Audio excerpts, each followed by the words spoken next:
Sebenarnya kalau dokter spesialis kulit dan kelamin itu kita menangani kelamin tapi yang terinfeksi. Andrologi kalau berhubungan dengan lemah-lemah ya. Jangan salah ya. Datang ke SPKK buat Mr. P ya. Mr. P hari ini. Iya.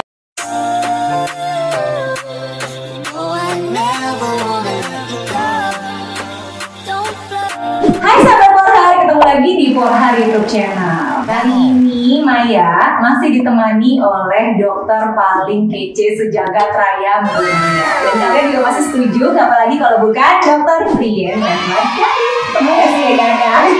Gak salah ya dong, aku ngomongnya kali ini Syarif ya. Iya, bukan pakai F, nggak pakai P.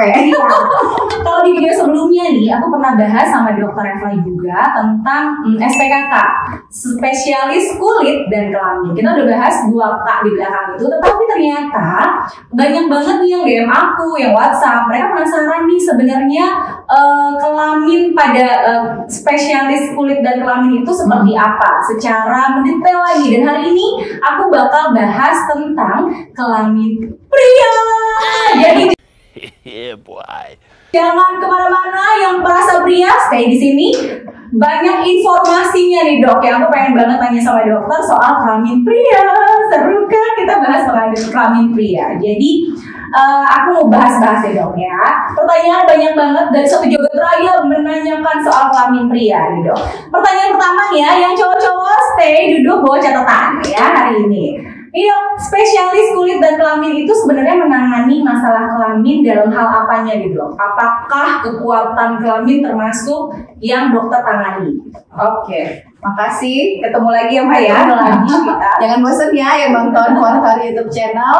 Oke, kalau sebenarnya kalau dokter spesialis kulit dan kelamin itu kita menangani kelamin tapi yang terinfeksi.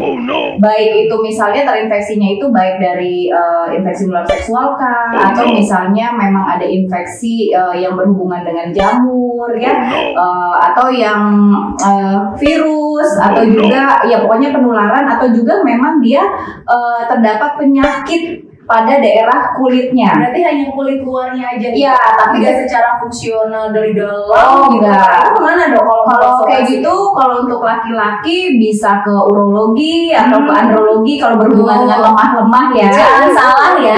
Datang ke SPKK buat nanya soal ketahanan si alat kelamin itu. Mr. P ya. Mr. P hari ini. Iya, nah jadi kalau kita tuh ya memang ada yang ada kelainan di kulitnya, dan memang biasanya kalau misalkan tidak diobati dia memang bisa ada gangguan sampai ke dalam-dalamnya Mai. Tapi tentu pasti awalnya itu memang di daerah kulitnya dulu, atau kalau infeksi menular seksual kan ada juga infeksi yang dia ada kayak nanahnya, jadi kayak kencing nanah yang kayak gitu. Kalau penampakannya dok, kecantikannya nih, mungkin para pria-pria di luar ada yang merasa ini kecantikan si Mr. P-nya tidak kegantengan Mr. P-nya dong ya. Oh my god. Wow. Kecantikan. Kegantengannya nih kayak kurang ganteng, kurang gagah, itu ke dokter atau ke dokter yang lain, kemana dok? Mungkin itu bisa ke andrologi. Kalau misalkan untuk masalah kuat-kuat apakah dipengaruhi enggak gitu ya, baik sama organnya sendiri atau misalkan sama hormonal, atau misalnya ada gangguan-gangguan tertentu, misalnya infeksi di saluran reproduksi yang laki-laki, bisa ke spesialis urologi. Jadi bukan ke spesialis kulit dan kelamin. Tapi kalau kecantikan misalkan nih ada bekas sunat, kalau yang pernah nanya nih ke aku, dia bentukannya misalkan dari kulit kan, kulit luarnya itu ada bentuknya, kita kulit luarnya itu dia ada bintik bekas jahitan sunat yang tersisa misalkan, atau apa, pernah luka atau pernah apa, itu ke dokter atau kemana? Mungkin kalau gitu masuknya berarti ke rekonstruksi, bagusnya malah ke bedah plastik. Oh gitu. Kalau yang kayak gitu, karena kan bentuk ya secara estetika ya, supaya lebih bagus ya bentuknya, itu mungkin bisa ke bedah plastik yang bagian rekonstruksi. Oh, gitu. berarti kalau kulit dan kelamin hanya untuk yang infeksi kulit ya, kulitnya ya. Kulit di daerah kelamin sama penyakit infeksi menular seksual lah biasanya kayak gitu. Ya, udah tahu ya pasti. Jadi jangan datang ke dokter Efla untuk nanya soal ketahanan Mr. P-nya. Jadi bingung kita jadinya ya di sini ya. Oke dok, yang pertanyaan nomor 2 nih dok. Normalnya itu alat kelamin atau si Mr. P ini seperti apa dok? Secara penampakan dan fungsinya, bedanya gimana nih antara yang sehat dengan yang tidak sehat gitu loh? Oke, kalau misalkan kita ngomongin secara penampakan ya tentu ya dia nggak ada merah-merah misalnya ya, atau misalnya juga nggak ada kayak vegetasi itu kayak daging tumbuh itu mah ya kan suka ada juga tuh di Mr. P daging tumbuh tuh juga bisa ada 2 macam. Jadi ada yang memang bukan infeksi, ada yang memang infeksi virus. Jadi kutil kelamin jatuhnya. Tapi dia nggak sakit gitu? Enggak, biasanya nggak sakit. Kadang nggak tahu tapi kadang sih. Atau misalnya pokoknya dia ada juga penyakit kulit di kelamin, tapi dia bukan membahayakan gitu loh, Mai.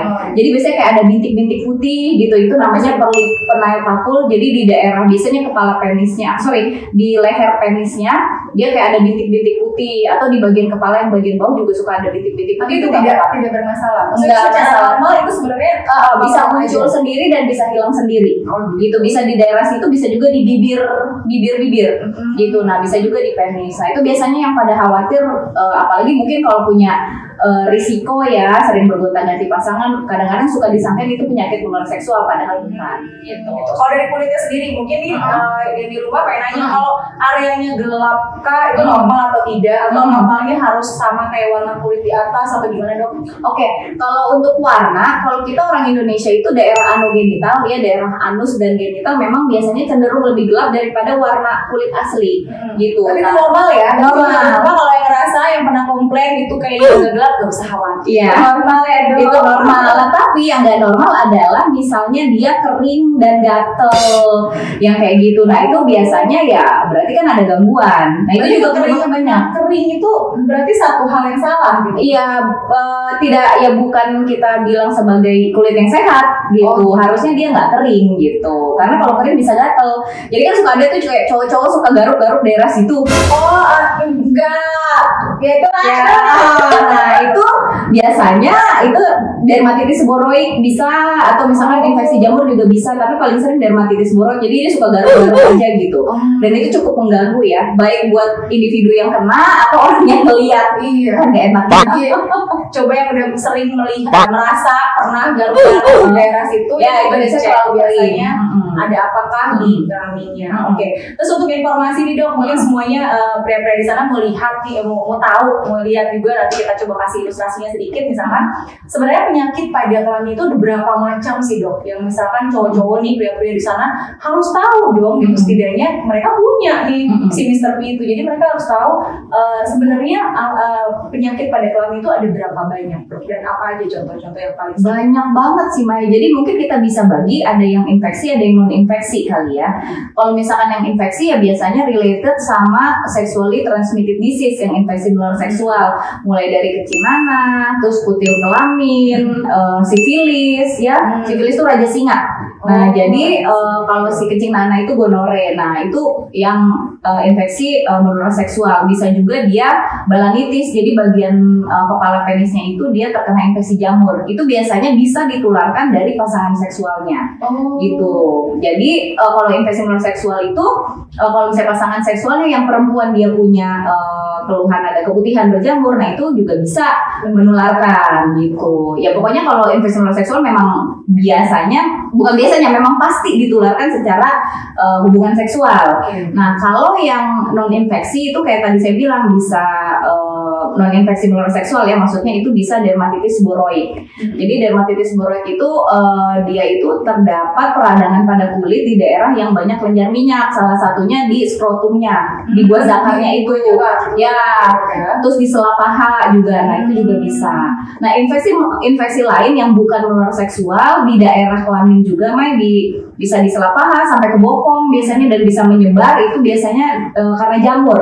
Jadi Tinea cruris namanya gitu. Nah itu juga cukup mengganggu sih gatalnya karena jadi luas gitu. Berarti dokter menangani sampai ke daerah belakang juga ya? Iya betul gitu. Jadi biasanya jadi luas. Nah bisa juga Skabies. Jadi skabies itu juga termasuk infeksi menular seksual juga, karena biasanya kalau misalnya berhubungan seksual bisa menularkan gitu ya. Misalnya ceweknya atau cowoknya itu bisa saling menularkan, tapi bukan infeksi menular seksual juga bisa gitu. Biasanya kalau gatal-gatal terutama malam hari, nah habis itu seluruh keluarga, anggota keluarga bisa juga bisa kena. Tapi mulainya bukan di daerah kelamin, ujung-ujungnya bisa ada di daerah kelamin. Oh gitu ya. Jadi penggunaan apa tuh dok? Misalkan anduk bersama-sama. Bisa, duduk pun bisa menularkan gitu. Oh gitu. Iya, kalau yang skabies ini ya, skabies itu biasanya paling sering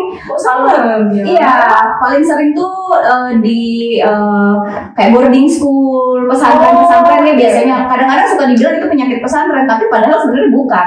Nggak di pesantren pun juga bisa kena gitu. Karena mereka bersatu aja. Ya, cuman karena bersatu aja gitu. Nah, jadi itu penyebabnya sih itu tungau gitu. Tapi kita tetap masuk ke infeksi menular seksual. Iya, bisa ada di situ. Bisa di daerah situ ya. Jadi Gitu. dijaga ya kebersihannya. Oke. Jadi masih banyak lagi dok. Tapi untuk yang terakhir dok, sebelum akhirnya kita penasaran kan? Nanti di next videonya kita bakal bahas lagi banyak tentang si kelamin pria ini dok. Aduh, sebenarnya pengen bagi panjang, tapi biar semua penasaran, kita bagi sesi 2. Nanti kita akan ketemu lagi di sesi selanjutnya di video for her YouTube channel. Jangan kemana-mana, bye.